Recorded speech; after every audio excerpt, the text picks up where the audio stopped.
Hello student, welcome to my YouTube channel. आज के video में हम पढ़ेंगे कक्षा 12 रसायन विज्ञान, जिसमें पहला चैप्टर है विलयन।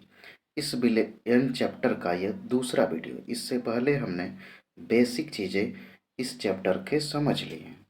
तो आइए हम लोग देखते हैं आगे। तो हेडिंग आप लगाइए, विलयनों की सांद्रता व्यक्त करने की विधियाँ। तो सबसे पहले आप जान लीजिए कि विलयनों की सांद्रता व्यक्त करने की दो विधियां होती, एक भौतिक विधि होती है और एक रासायनिक विधि होती है। तो सबसे पहले हम देखेंगे भौतिक इकाइयों में सांद्रता व्यक्त करने की विधियां।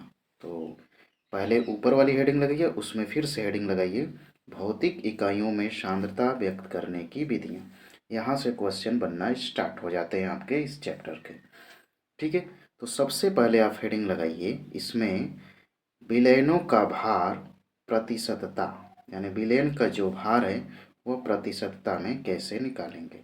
तो सबसे पहले डिफिनेशन इसका देखिए, 100 ग्राम विलयन में उपस्थित विलेय के ग्रामों की संख्या विलयन का भार प्रतिशतता कहलाती है। कहने का मतलब यहाँ पर यह हुआ कि 100 ग्राम यदि विलयन है तो उसमें विलेय का कितनी मात्रा है, इसको व्यक्त करने के लिए जिसका प्रयोग किया जाता है उसी को बोला जाता है विलयन का भार प्रतिशतता। ठीक है। तो परिभाषा यहाँ से आप नोट करिए और याद करिए। नेक्स्ट है आपका इसमें उदाहरण। तो सोडियम क्लोराइड के भारानुसार 10% जलीय विलयन से ये अभिप्राय है कि 100 ग्राम विलयन में 10 ग्राम सोडियम क्लोराइड और 90 ग्राम जल उपस्थित है। आपको जहाँ भी परसेंटेज आपको मिले, ठीक है, जैसे 10% दिया है तो इसका मतलब पूरा 100 था, उसमें 10 है। ठीक। तो उसी तरह कह रहा है कि सोडियम क्लोराइड के 10% जलीय विलयन का मतलब क्या हो कि 10 ग्राम जो है सोडियम क्लोराइड है, बाकी 90 ग्राम जो है आपका जल है। ठीक है। यहाँ पर आप नीचे एक फार्मूला देख सकते हैं। देखिए यह फार्मूला क्या है, भार प्रतिशतता, विलेय का भार ग्रामों में, ठीक, बटा विलयन का भार ग्रामों में गुणा 100।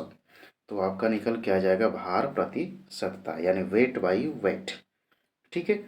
चलिए दूसरा देखते हैं हम, विलयन की आयतन प्रतिशतता। दूसरा फेडिंग लगाएंगे, विलयन की आयतन प्रतिशतता। इसमें क्या होगा, आयतन दिया हुआ है तो 100 मिलीलीटर विलयन में उपस्थित विलेय के मिलीलीटरों की संख्या विलयन का आयतन प्रतिशतता कहलाती है। ठीक है। तो पहले क्या था, भार प्रतिशतता था, अब आयतन आ गया तो वही रहेगा 100 मिली विलयन में विलेय के मिलीलीटरों की संख्या विलयन का आयतन प्रतिशत में कहलाती है।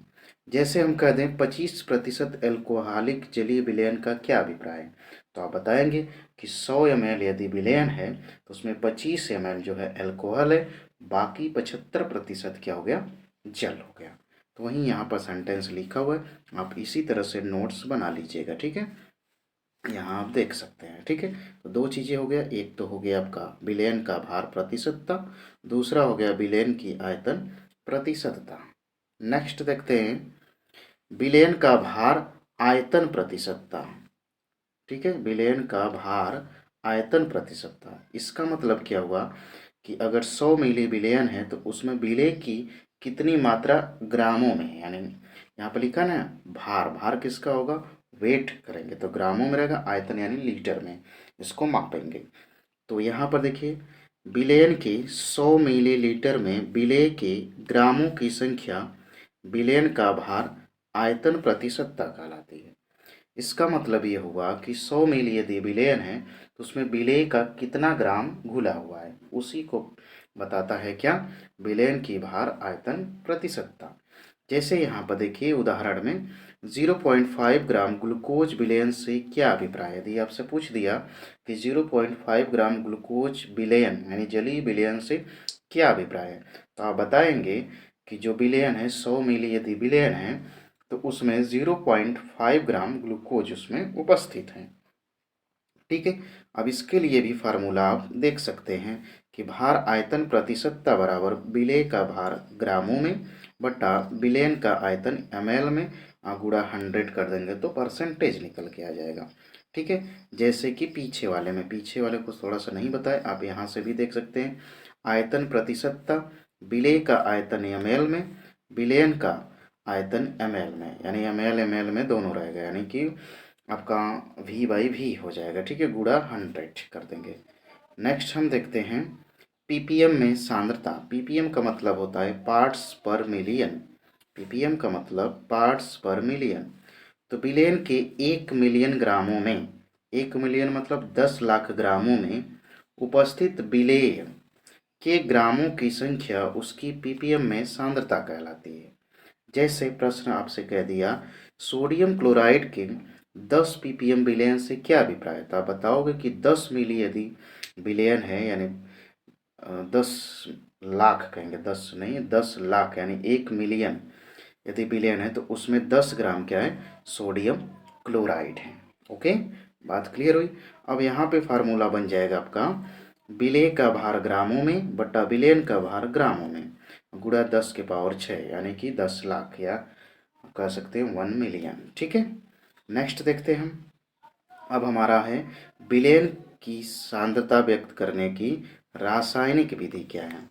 ठीक है, आपको बताए थे कि विलयनों की सांद्रता व्यक्त करने की दो विधियां होती, एक भौतिक इकाइयों में व्यक्त करते, एक रासायनिक इकाइयों में। इससे पहले अपने सारा जितने देखे वह सब था भौतिक इकाइयों में सांद्रता व्यक्त करने की विधियां। ठीक है, जैसा कि यहाँ पर। अब सेकेंड हम देखेंगे कि रासायनिक इकाइयों में सांद्रता कैसे व्यक्त करेंगे। ये आपके लिए वेरी वेरी इम्पॉर्टेंट रहेगा, क्योंकि यहाँ से क्वेश्चन बनेंगे अवश्य, हर साल बनता है बोर्ड परीक्षा में।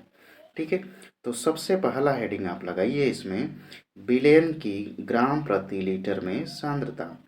ठीक है, विलयन की ग्राम प्रति लीटर में सांद्रता, जैसा कि नाम से ही लग रहा है ग्राम प्रति लीटर, यानी 1 लीटर विलयन में विलेय के ग्रामों की संख्या ग्राम प्रति लीटर में सांद्रता कहलाती है।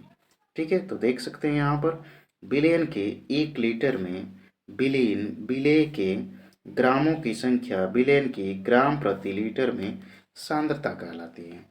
ठीक है, आगे देखते हैं। इसमें फार्मूला बनेगा ग्राम प्रति लीटर में सांद्रता बराबर विलेय का भार ग्राम में बटा विलयन का आयतन लीटर में। हो सकता है कि आप चाहें तो ml में भी कर सकते हैं, लेकिन ऊपर आपको 1000 लगाना पड़ेगा। ठीक है, लगा लेंगे तो और अच्छा रहेगा।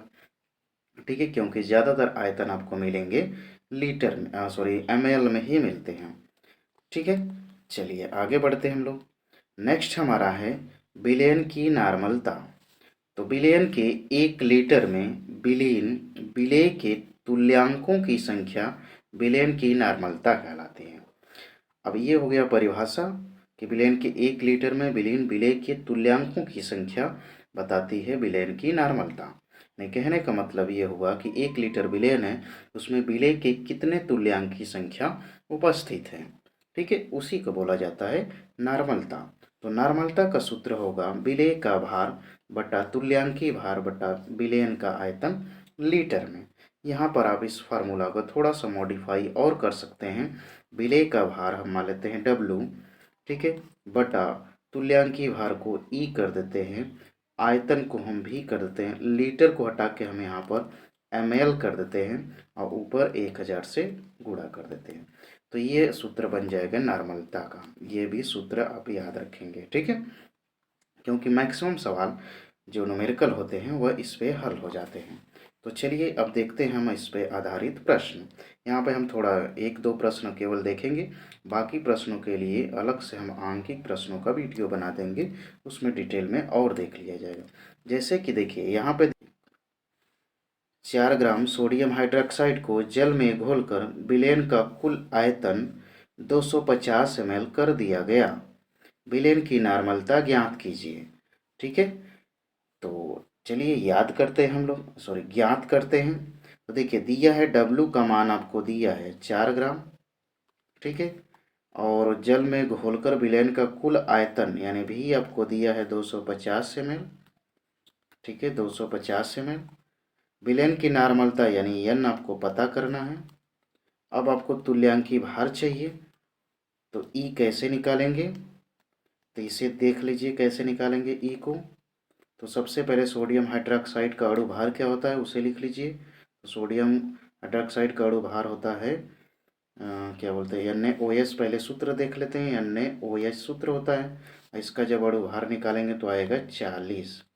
ठीक है, अब बट्टा का एक कर देंगे संयोजकता। संयोजकता मतलब कितने आयन है, एक आयन लेंगे, चाहे धन आयन चाहे ऋण आयन, तो आ जाएगा आपका 40। ठीक है, अब आप सूत्र पर रख दीजिए, सारा चीज मिल गया। अब देखिए क्या करना होगा आपको, N बराबर W गुड़ा 1000 बट्टा E गुड़ा V ml में। अगर लीटर में करेंगे तो ऊपर 1000 नहीं रहेगा, लेकिन हमें ml में दिया तो यहीं पर। ये आपको दिया है विलेय का भार 4 ग्राम गुड़ा 1000 बट्टा ई का मान तुल्यांकी भार अभी निकाले हैं 40 गुड़ा आयतन 250। ठीक है, इसे जब हल करेंगे तो ये आ जाएगा 0.4। ठीक है, 0.4 आ जाएगा। ठीक है, तो इस तरह से आप न्यूमेरिकल को सॉल्व करेंगे।